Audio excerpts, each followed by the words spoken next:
তিন ইস্যুতে সভা করেছে টেলিটক বাংলাদেশ এবং বেসরকারি শিক্ষক নিবন্ধন ও প্রত্যয়ন কর্তৃপক্ষ এনটিআরসিএ। সভায় বিশেষ গণবিজ্ঞপ্তি প্রকাশ না করে গণবিজ্ঞপ্তির ধারাবাহিকতায় নামকরণের সিদ্ধান্ত হয়েছে।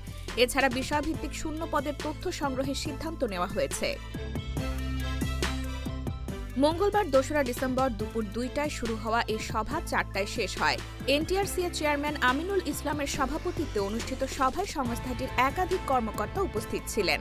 সভা সূত্রে জানা গেছে, আসন্ন গণবিজ্ঞপ্তিকে বিশেষ নাম না দেওয়ার সিদ্ধান্ত হয়েছে। এ গণবিজ্ঞপ্তির নাম হবে সপ্তম গণবিজ্ঞপ্তি। এজন্য বিষয়ভিত্তিক শূন্য পদের তথ্য টেলিটকের কাছে জানতে চেয়েছে এনটিআরসিএ। তবে আবেদন ফি জমা দেওয়ার সময় থাকায় আগামী বৃহস্পতিবারের মধ্যে এ তথ্য এনটিআরসিএ-কে লিখিতভাবে জানাতে চেয়েছে টেলিটক।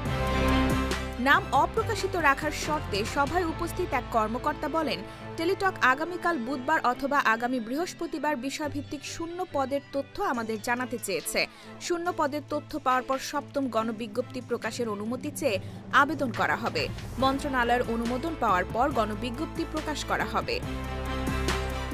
সভায় প্রতিস্থাপন নিয়ে কোনো সিদ্ধান্ত হয়েছে কিনা এমন প্রশ্নের জবাবে ওই কর্মকর্তা আরও বলেন, বিষয়ভিত্তিক শূন্য পদের তথ্য পাওয়ার পর প্রার্থীদের প্রতিস্থাপন করা হবে। এই কাজটি সপ্তম গণবিজ্ঞপ্তি প্রকাশের পূর্বেই করার সিদ্ধান্ত নেওয়া হয়েছে।